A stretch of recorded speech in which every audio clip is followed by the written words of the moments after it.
You're listening to Veg Your Best. There has never been a more important time to be vegan. At Veg Your Best, we're here to help you limit and eliminate the consumption of animal products without feeling deprived, overwhelmed, or unsupported, even if no one you know is vegan. My name's Michelle Olander. I'm a life coach, and I want to show you that living vegan is kind of a superpower that's going to unlock your possibilities and give you the confidence to take on your next impossible goal by doing it your way. If I could go vegan in my 50s with all my excuses, I know that you can start moving in that direction too. Veg your best, and there's nothing you can't do. Episode 107. Vegan is not the end.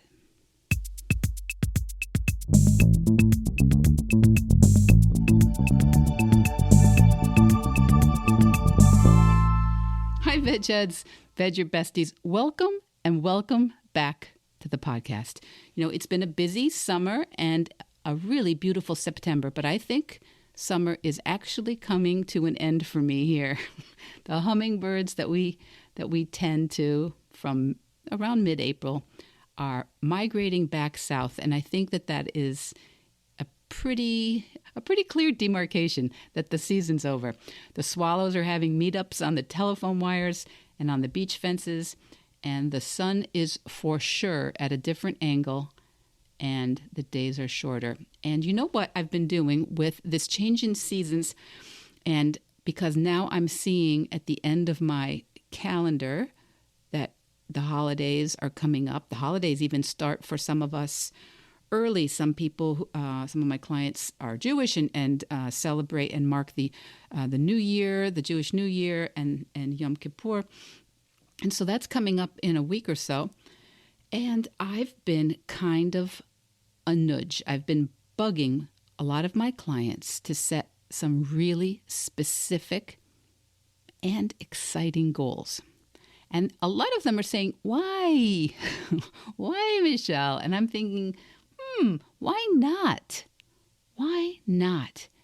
You know, and some of them will go, well, you know, I like having you as a coach, Michelle, and I just want to continue incrementally tackling things and doing a little bit better every day with my plant-based and vegan choices. And of course, I love doing that with people. And it's not that it's in any way an insufficient goal, but I don't know if it's one that just makes you go, oh my gosh, really? Can we really do that? I don't know. That's the kind of goal that I'm encouraging you and all my clients to set. Something like, I don't know, am I even allowed to have that as a goal? So think about it. So today, while you're listening to the podcast, think like, what would be the goal that you almost don't want to tell anybody, that you think, oh my gosh, that's not even okay to have that as a goal. So a lot of my clients, maybe like you yourself, would have resistance to setting a goal like that because it's not maybe obviously useful or healthy or important for one's family or the culture. And you know, a lot of us who resonate with veganism, or some of us who see ourselves as what Melanie Joy, PhD, who friend of the show, who's going to be on the podcast in a couple weeks, Melanie Joy refers to as vegan allies. So that there's a real place for even people who aren't ready for veganism in some way can see themselves as vegan allies.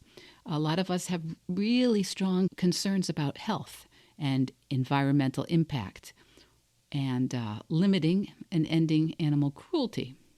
So that's where the lion's share of my clients come from, and they want to do good. They want to create positive impact in their choices and with their lives. And of course, I love that. Of course, I respect that. And I'm here every week with all of them to help support them because I truly believe that living a life as vegan as possible has so many benefits. And I want them to use our time together coaching to also have a big, fun, impossible, scary, hard to admit because then everybody's going to know how weird I am kind of a goal. Because developing a vegan practice, I'm not really sure that's a goal. Are you surprised about that? I mean, it's like a yoga practice. Maybe that isn't really a goal. Or walking 10,000 steps. Or meditating. Or picking up trash every day on your walk. Or hugging your kids or walking your dog. I wonder if you're hearing what I'm saying there. Because way back, I interviewed a really brilliant woman, a really brilliant communicator, Anna Borini from Vine Animal Sanctuary in Vermont. And if you don't remember having heard it, it's the one where she was talking to me from a phone in a car in the pasture at the animal sanctuary. And you could hear the animals. You could hear the animals nearby making noises.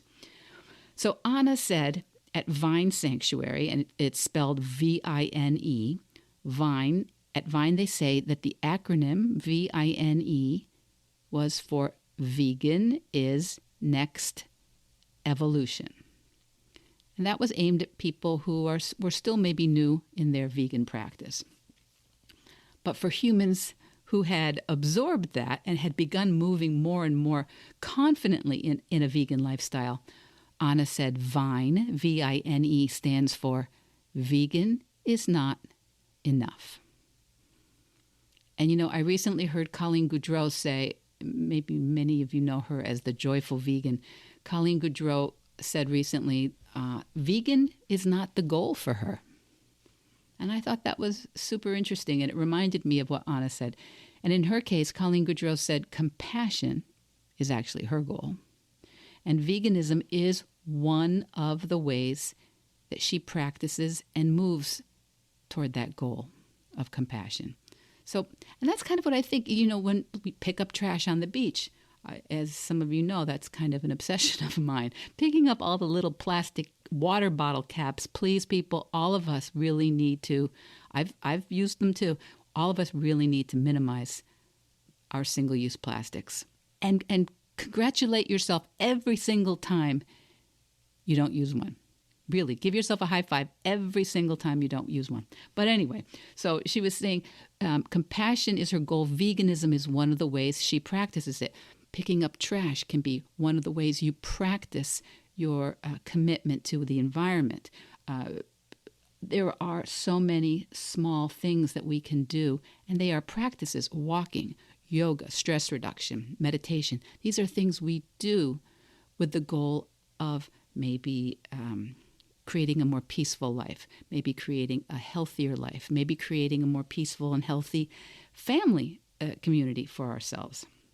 So, and if you're listening here on this podcast, I'm guessing you found this podcast because you know that helping people create a vegan practice is a big part of how I spend every day. And some of you have heard me say on another podcast that I have a mission to help encourage 1 million women. By the time I'm done, I would like to be able to think that I touched 1 million women and encouraged them to veg their best. Basically to create an increasingly vegan practice in their lives, because I think that would help us be a tipping point. And there are vegan advocates all over doing things in different ways, looking for institutional change, creating products that help us move in a vegan direction.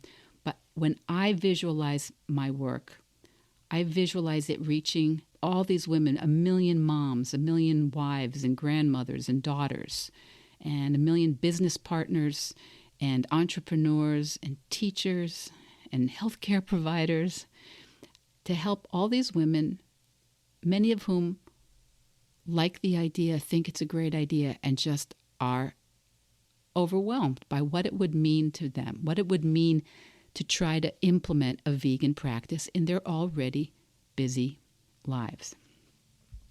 So I think of this as a special kind of generational wealth, a generational health even.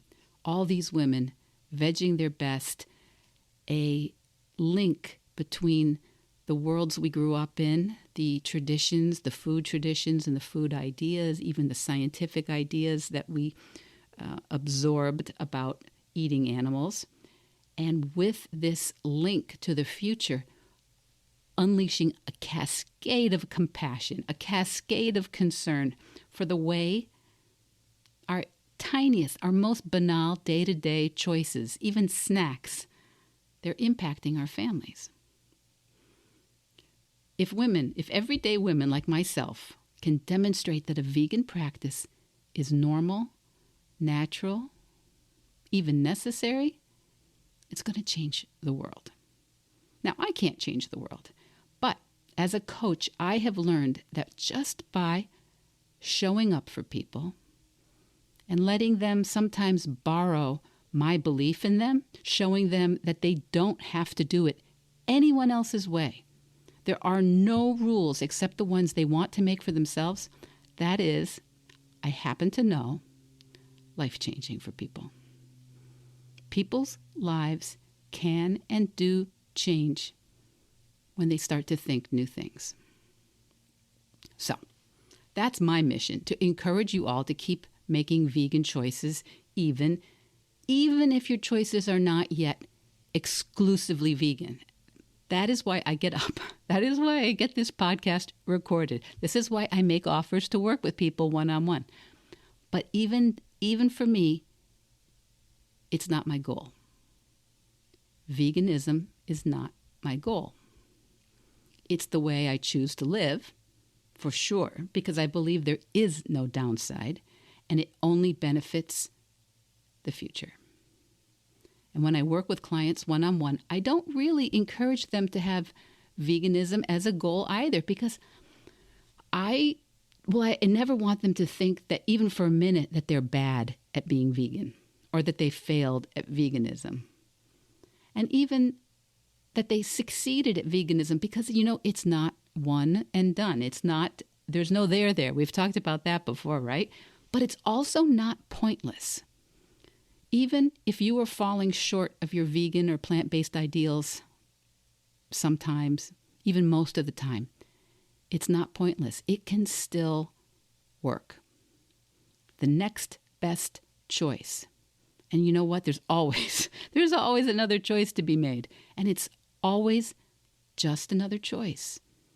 A choice to not consume animals. Sometimes easy, sometimes very easy, and sometimes, it requires a little more planning and a little more thought and a little more creativity, or challenging some programming that we've absorbed for a really long time. And the way I look at it, at least so far, that's just a practice. It's not really a goal. And the more you practice, the better you get at it. And what takes some extra focus or extra time or effort at the beginning, it just gets easy. And in most cases, if you talk to most of the vegans I know, more enjoyable than ever before. But vegan is not the end. Just like Anna Borini said, V-I-N-E, Vine Sanctuary. Vegan's not the end. It's not enough. That's why I don't always recommend it as a goal. In my case, I started my vegan practice while I was working on a different goal, which was to get my master's in the history of art. And while I was really quite consumed with it, really busy, really challenged by it, I just kept fueling myself as much as possible with vegan choices. Vegan was not the goal then, but it was a practice that I was practicing. Then, when I really committed to veganism, it was part of my goal to help my mother deal with the fallout and the life change from my dad's sudden death. So I was figuring out how to support my mom and still show up for my family and myself the way I wanted. That was the goal. Then my goal changed because we had a frozen pipe in the attic on not Christmas Eve, New Year's Eve, 2017. And our house had to be gutted. And at that time, I was learning more about coaching because I wanted to get through all the things that I was really hating about what had happened to the house, and with so much of its contents being destroyed, including a lot of old family things that I had taken out of my parents' house when my mom was downsizing.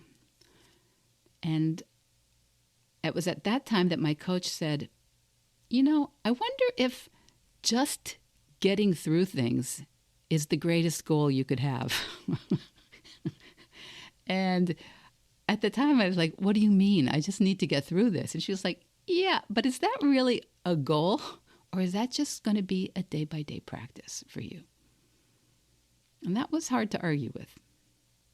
Getting through the destroyed stuff, the dumpsters, the gutting of the house, and all the decisions, that were required to fix everything well over a year. It seemed like a completely unachievable goal.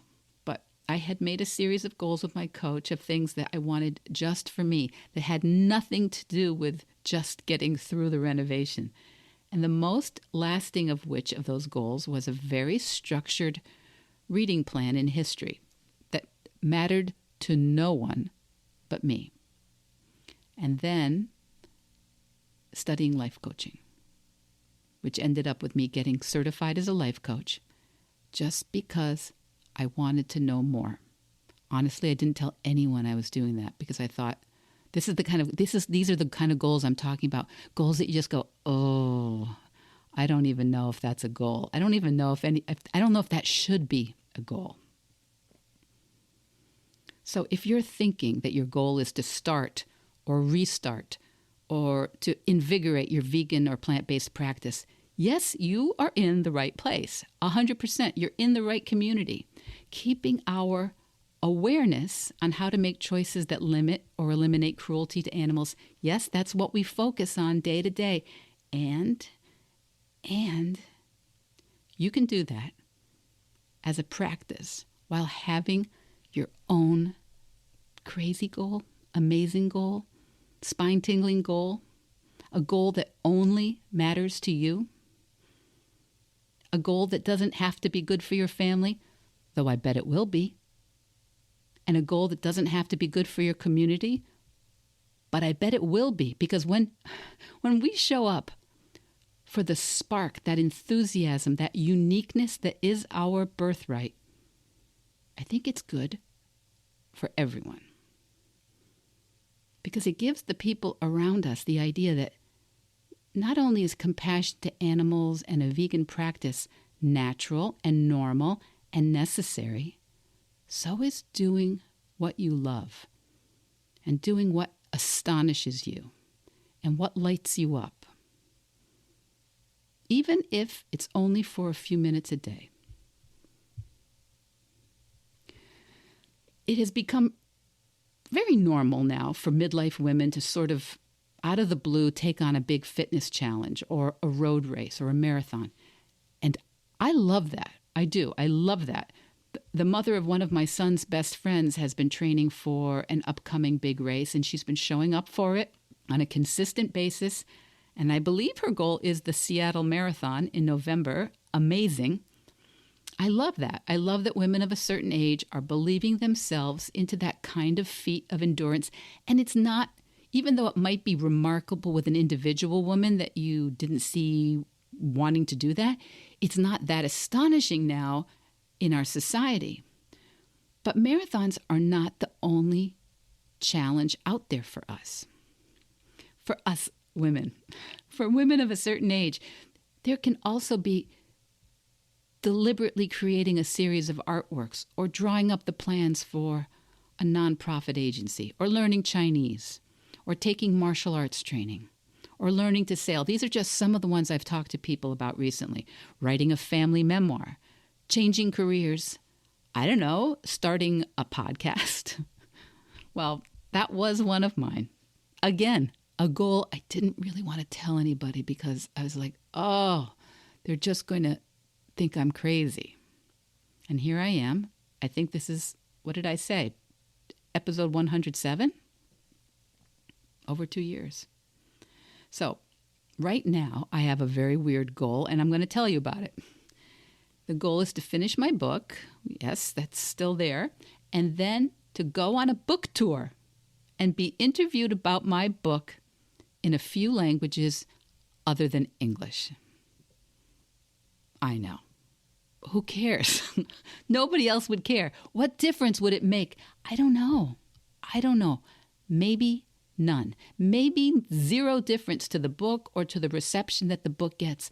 But for me, I think that would be so cool to be on a French podcast or an Italian YouTube channel talking about my podcast, Veg Your Best, and the book I put together.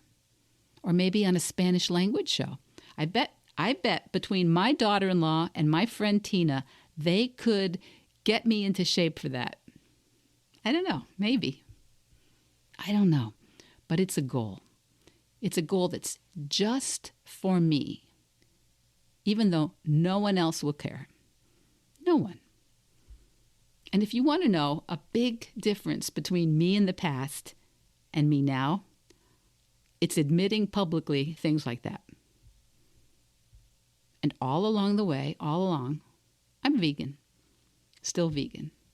Still choosing plant-based. Still learning more about what choices are more sustainable for shoes, say. And learning how to support others on their vegan journey.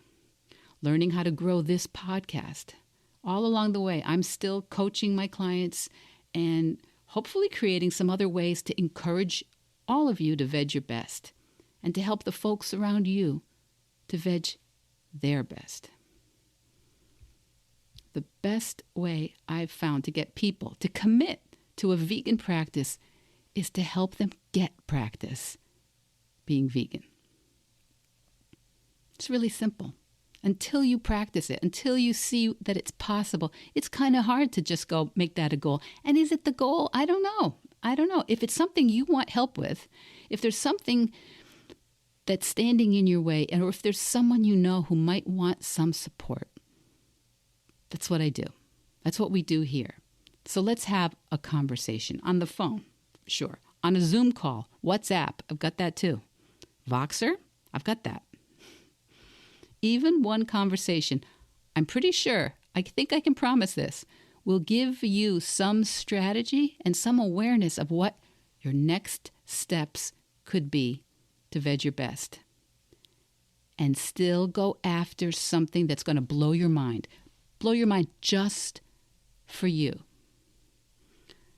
It's good to have one of those, the thing that when you get overwhelmed and you drop all the plates and get super distracted and you've got a cold and you suddenly remember and you think, oh yeah, I did want to do that. That would be cool. And then you're back. You're back navigating towards that North Star because just moving in that direction is amazing.